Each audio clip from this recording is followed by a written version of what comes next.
పిల్లలు పంపించాం అనుకోండి, ఏం చేస్తాం? కనీసం వాళ్ళకి ఎంతో తెలుగు పెట్టి పంపిస్తాం. తండ్రి తన కుమారుడు ఒక్క రూపాయిని పంపించాడండి. దేవుడు కుమారుడు ఏం తీసుకొచ్చాడు లోకానికి?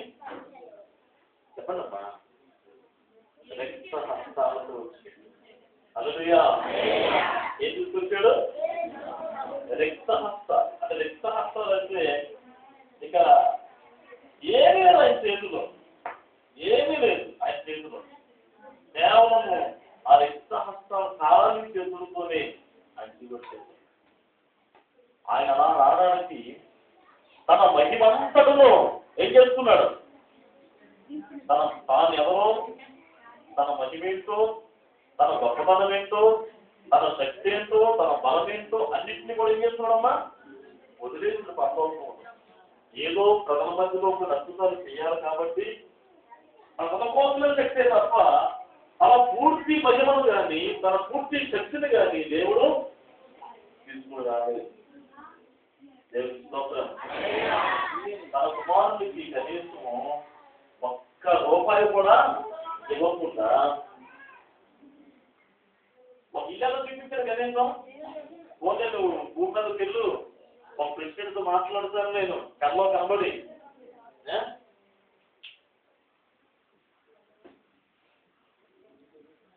ఒక ప్రెసిడెంట్తో మాట్లాడుతాను నేను, ఆయన నీ కోసం ఇల్లు ఇస్తాడు నువ్వు ఉన్నంత కాలం అని ఏమని చెప్పాడా?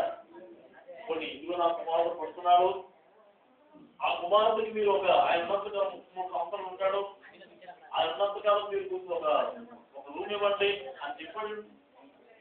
ఎక్కడ పుట్టాడు ఆయన? అది కూడా ఆయన బస్సులో ఏంటి? బస్సులు పాక అంటున్నాం మనం. ఆ బస్సులు పాక ఎవరు వేసుకోవాలి? కాఫీ ఎవరు?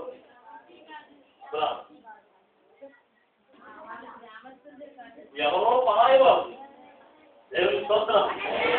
ఎవరమ్మా? పరాయి వాళ్ళు. తన కుమారుడికి కనీసం ఒక గృహము కూడా అయినా ఇవ్వలేదు, ఒక రూపాయి కూడా అయినా ఇవ్వలేదు.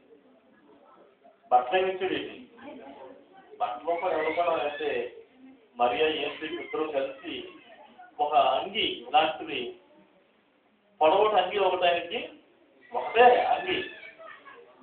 యేసు ప్రభువు ఉన్నప్పుడు కూడా ఒకటే ఒక అంగి.